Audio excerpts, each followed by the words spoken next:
The nest is right on this cliff here, on the far side of the creek. All right. We can see it from here, I take it. Yeah, we have a good view of it up here, actually.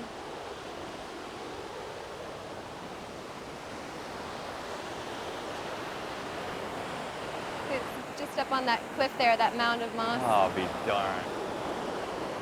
Wow, that's amazing. Can we that sit great? down and look? Yeah, sure. Should have a good view of it here. There comes the adult right there.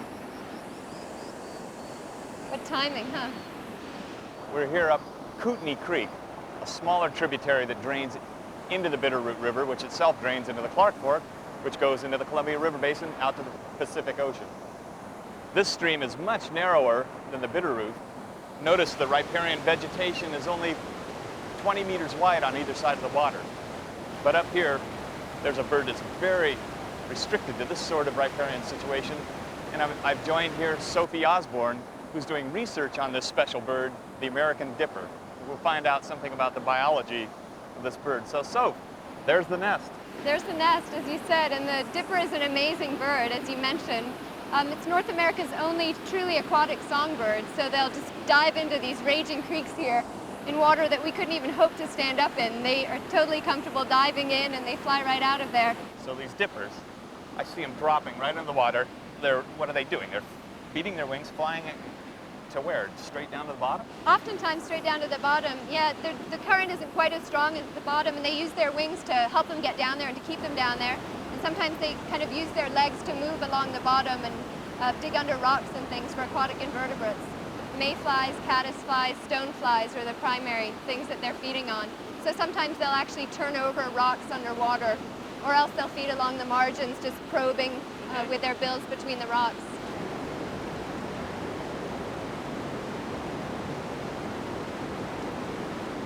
They live in this incredibly loud environment. Oh, here it comes again. Okay, there it is. Dip, dip, dip. Right. Oh, look at those white eyelids. So some people think that that might be how they communicate to each other. If they can't hear each other over this loud environment, they dip and they blink those white eyelids, which are more visible over a long distance.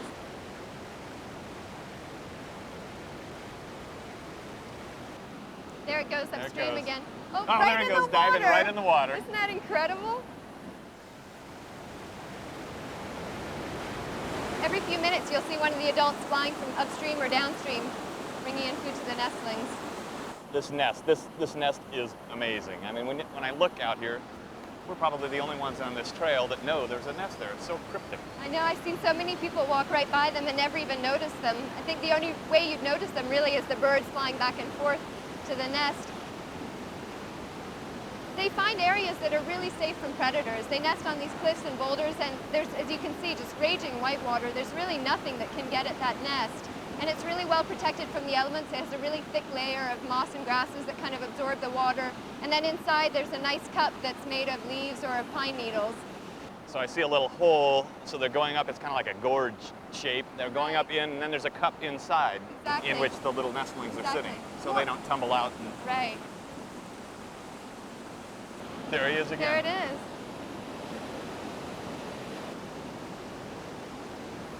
Tell me something about your research interest.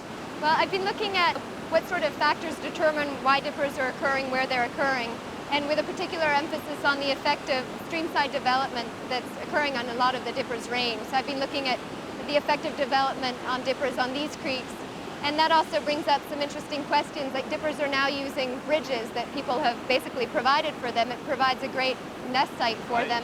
But I wanted to find out how are they doing on these types of bridges. I mean, these are areas that are more disturbed by people, that might be more vulnerable to flooding or predation. So I wanted to see how these dippers were actually doing in those types of areas. In my system here, the streams are pretty pristine. And the dippers seem to be doing well. I mean, in terms of development that doesn't affect the streams themselves, it doesn't seem to affect the dippers. So bridges are a great thing for dippers. The bridges are a great thing for dippers. They provide more nest sites for dippers. And one thing that's interesting is that bridges usually occur at the low elevations, and dippers nest earlier at the lower elevations than at the higher elevations, which is where the natural nest sites, the cliffs and the boulders, are located. And so dippers on bridges can nest earlier, and then often they can actually get 2 broods in during a year. They have one nest, fledge young, and then have another nest. This is a special experience. I want to thank you for taking time this afternoon show us your dipper nest, dippers diving in the water. I think I want to sit here for another hour or two and just soak some more of this up. Well, thanks for coming with me. I love sharing them. They're amazing birds to watch and a lot of fun.